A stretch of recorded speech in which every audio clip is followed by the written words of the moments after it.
Alright and guys, today we're baking a classic sandwich loaf using a lidded bread tin, and this is sometimes called a Pullman tin. It gives you a perfectly square shape, tight crumb, and lovely even slices, perfect for toast. The next step in your bread basics journey. And for this bread I'm using very strong bread flour, ordinary bread flour would do, and I'm using semolina. The usual water, salt, butter, and I'm using dried active yeast for this, so we'll have to get that one going, and some honey. Here we go then. As usual, ingredients and recipe at the end of the video. To get the yeast started, we're going to mix 30 ml of honey in 300 ml of warm water. There's loads of names for this. Hydrating, waking up, fermenting, blooming, frothing, proofing, bubbling, activating, so we'll just call it blooming or proofing. And seeing as proofing normally refers to the second rise of a dough, we're going to call it blooming in future. In with 10 grams of active dried yeast, give it a good stirring and set it aside for 20 minutes. If you want to use instant yeast, it is 7 grams, or if you want to use fresh yeast, 20 grams.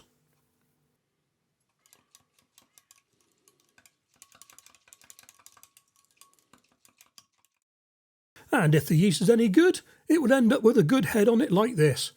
Just like a pint of bitter. Oh, I'm thirsty now. I'm making this dough in a stand mixer, but you can just as easily make it by hand, just takes a little bit longer. In with 150 grams of semolina. This gives it a little bit more of a golden colour and it makes it a little bit firmer. Great for toast.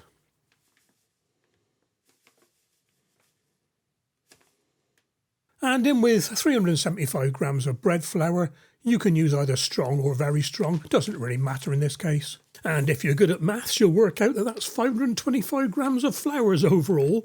And we've only used 300 ml of water. Don't forget though, we put 30 ml of honey in there, so the level's about right. This will give us a 65% hydration, but we'll talk more about hydration in a future video. On with the dough hook and mix all this together for 2 minutes. We're just trying to get the flour nice and hydrated at this stage.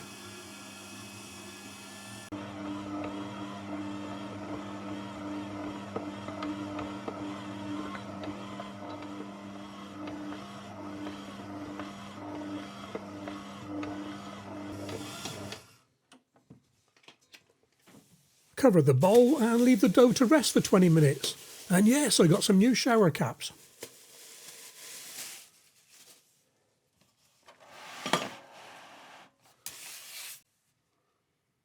Weigh out 45 grams of butter and pop it in the microwave to soften it up a bit.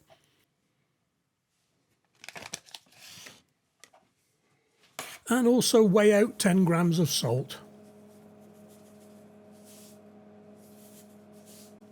Okay, the dough's had 20 minutes to rest now, so it's time to start kneading. Put the machine on low speed and add the salt a little bit at a time. Spread it around a bit. Not that it matters, you could just dump it all in one go if you want, but this is far more satisfying. And then it's in with the butter. I could have done with softening this a little bit more, I think. It's a little bit greasy on the bowl to start off with, as you can see there, but it soon mixes in. So just keep kneading in the mixer for about 8 minutes, or if you're doing this by hand, 15 minutes, 12 to 15 minutes. Look at it, very, very greasy at the moment. But it soon cleans itself up, and we have a lovely cohesive dough.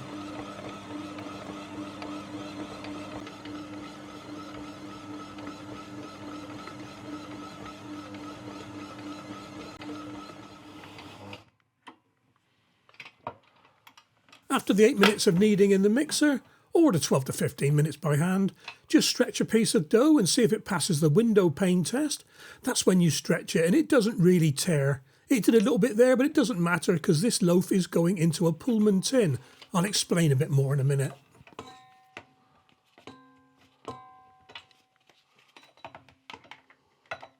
Scrape down your dough hook and tip the dough out onto your work surface.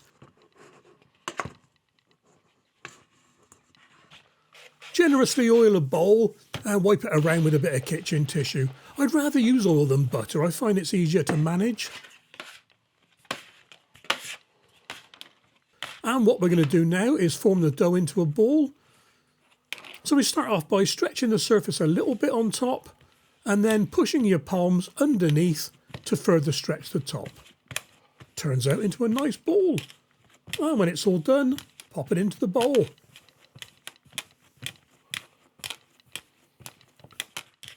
Cover the bowl. I do like these see-through shower caps. They're much better than the old one I had. Set it aside in a warm place for 45 minutes and it should double in size. And this gives me plenty of time to talk about the bread tin I'm using. In the UK, I think we just call them a lidded bread tin, but over in North America it's called a Pullman. And I do like the name of a Pullman tin. It reminds me of the posh trains of old, the Pullmans.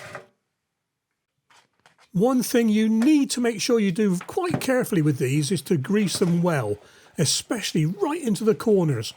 This one isn't so bad. I've used it several times and I've had no sticking whatsoever. If it does get to the stage where it's going to be sticking again, I'll just buy a new one, I think. It's not worth the risk, all that effort to make a rubbish loaf, you know what I mean?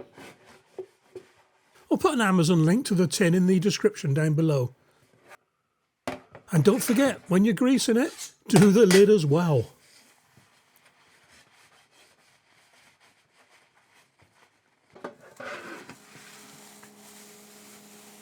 Okay, the 45 minutes is up and the dough has risen.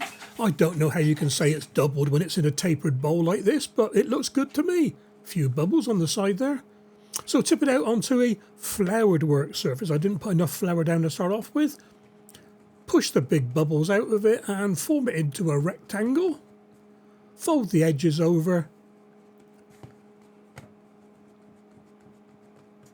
Fold top to middle, bottom to overlap in the middle. Roll it over once more. Pinch the seams together and pop it into the Pullman tin, seam side down. You can gently ease the dough into the corners of the tin if you want. I do, it's an old habit I can't stop.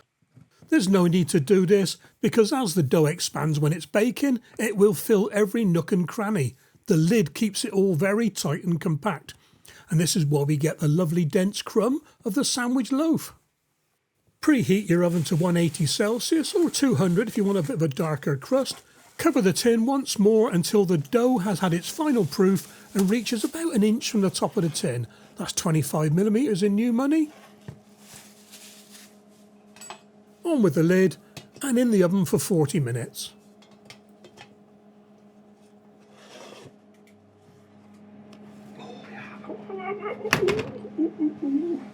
You ready for this? First time looking at it? Ooh. Wow. Oh, that's a bit warm. Jesus. Right, I'm going to leave that in there for a bit. Just check if it's going to come out. Yeah. Oh yes, take it out. Let's take it out. Oh wow! Wow! Wow! Wow! Wow!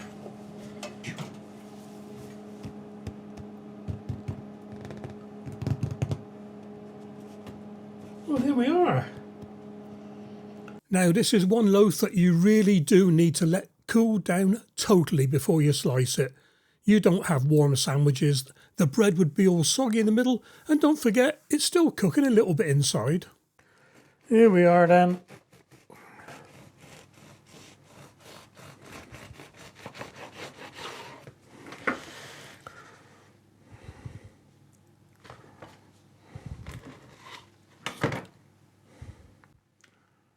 Right, let's have a bit without butter. Perfect. What else can I say?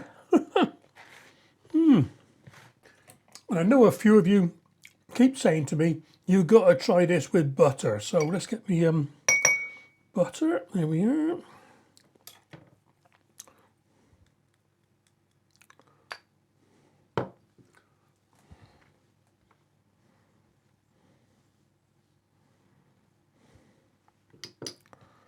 Here we go then.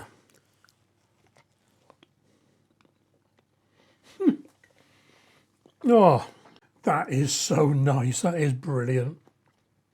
Oh, I can't eat this.